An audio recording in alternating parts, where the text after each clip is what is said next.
Olá, galera do segundo ano, tio então chegando, eu aqui, beleza? Vamos continuar aqui nossos estudos. Falaremos agora sobre os problemas ambientais decorrentes das produções agrícolas. Como prometido, vamos ao trabalho, beleza? Bem, a produção agrícola ela pode trazer vários problemas para a natureza. Por quê? Porque toda vez que tem interferência do homem com o solo e na sua produção, alguns problemas irão ocorrer. A gente vai ter a questão das erosões, salinização do solo, desmatamento, enfim, são várias as questões a serem trabalhadas nessa aula de hoje. Vamos começar então falando sobre o desmatamento, que é muito importante, tema de debate, um dos problemas sérios no Brasil e também na região da Ásia, no mundo como todo, né? Segundo a ONU, segundo a FAO, que é uma instituição que está dentro da ONU, entre 2000 e 2010, 13 milhões de hectares de florestas foram retirados para outros usos, especialmente agrícolas, ou perdidos por causas naturais. As maiores perdas ocorreram na América do Sul e também na África. Boa parte do desmatamento ocorre em nível mundial, embora também conte com a participação de outros setores, como o madeireiro, né, e também o da mineração. Nós podemos destacar aqui a Amazônia e o Cerrado como grandes áreas de desmatamento em nosso país. Isso aqui é em Madagascar, na África, certo? Percebe bem aqui a ideia do desmatamento. O que é que combina esse desmatamento? O que é que motiva, melhor dizendo, né? Estratégia para aumentar a produção por meio da expansão de fronteira agrícola, ou seja, a galera precisa de mais área para poder produzir. Incorporação de novas tecnologias que possibilitam o cultivo em locais que anteriormente não era possível. Então o cara utiliza essas tecnologias para poder aumentar a sua produção e acaba também tendo desmatamento. E a atuação de corporações internacionais que causam a desestruturação do sistema produtivo regional, levando então também um avanço do desmatamento. Então, esses três fatores aqui são muito importantes. Os graves problemas socioambientais relacionados ao desmatamento mundial decorrem da produção agrícola, mostram que é necessário aumentar a produção de alimentos por meio da qualificação e da produtividade, e não aumentando a quantidade de terra para produzir. Em 2011, os Estados Unidos registraram, e agora aqui eu já estou falando das queimadas, viu gente? Registraram um total de 3,2 milhões de hectares, a maior marca de suas histórias até então.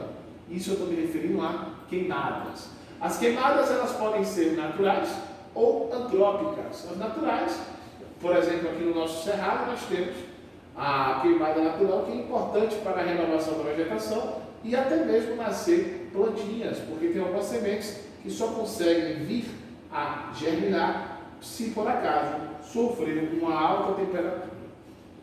Bem, mas temos também as queimadas antrópicas, e são essas queimadas antrópicas que são prejudiciais. Normalmente elas são feitas para aumentar a área para a criação de animais, no caso você vai então queimar e criar e plantar pastos, ou até mesmo para a produção de soja, então você queima uma grande área para esse tipo de produção, certo? Então, o que são os problemas relacionados a queimadas, né? O acelerado empobrecimento do solo após os primeiros anos, poluição do ar, que quando você queima você também polui mandando CO2, a erosão, porque o solo fica exposto, e também a biodiversidade, né? Os animais morrem, perdem o seu local para poder existir. Um outro problema muito sério é a erosão. Cerca de 10% da terra, ou seja, 1,5 bilhão de hectares, já está de forma irreversível. Portanto, não tem como mais utilizar aquele solo. Quando é que isso ocorre? Quando você tem a ação do homem e o emprego também de práticas agrícolas inadequadas. Então, você utiliza aí algumas práticas e essas práticas são inadequadas, você propicia um processo de erosão no solo. Beleza? As terras agriculturáveis estão sujeitas à erosão, que ocorre quando a água, os ventos, arrastam a camada superficial da terra, prejudicando a fertilidade dos solos. A erosão hídrica é a mais associada às práticas agrícolas e uma das causas mais comuns nesse tipo de erosão. E aí a erosão ela vai aumentando de acordo com a sua intensidade.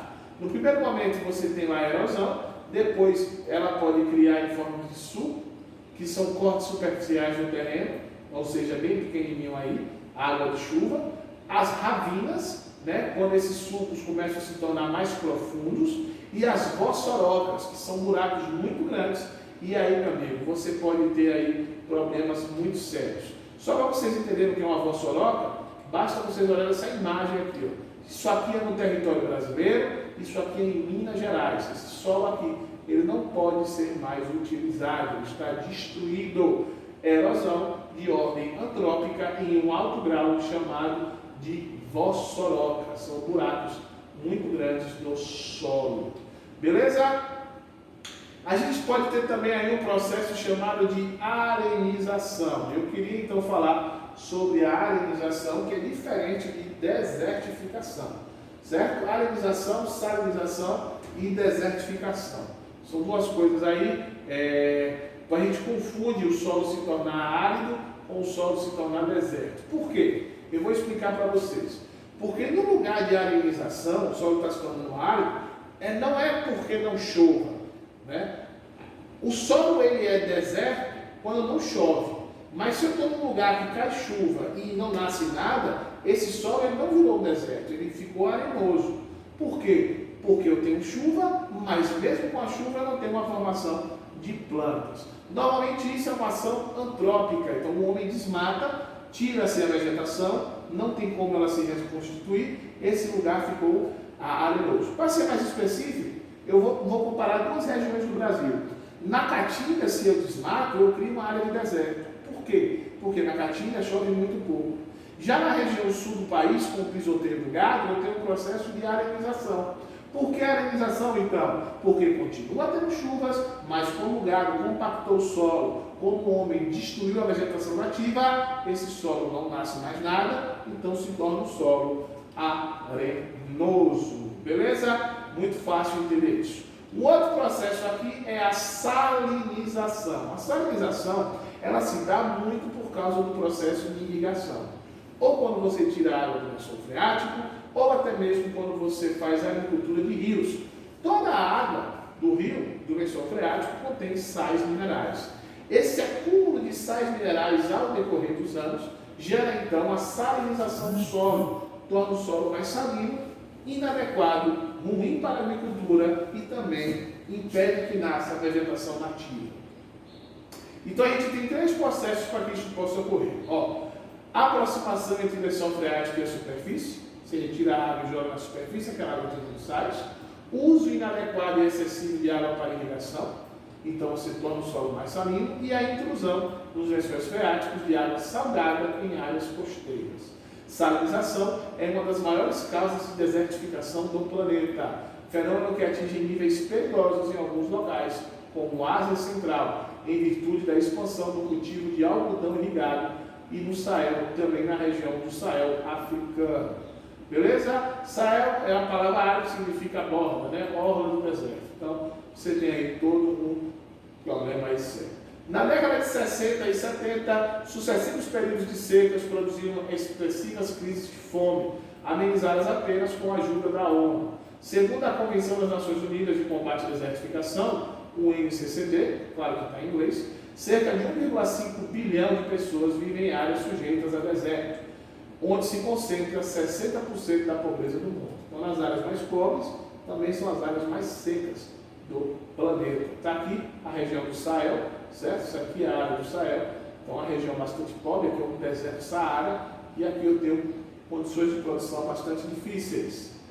Show de bola? O último exemplo que eu queria citar aqui para vocês é justamente a questão da poluição. Poluição, e eu me refiro então às águas, né? O lixo que o homem produz, o agrotóxico que é utilizado nas plantas, elas podem então poluir os rios, e esses rios poluídos, claro, poluem todo o ecossistema, inclusive até mesmo o subsolo. Show de bola!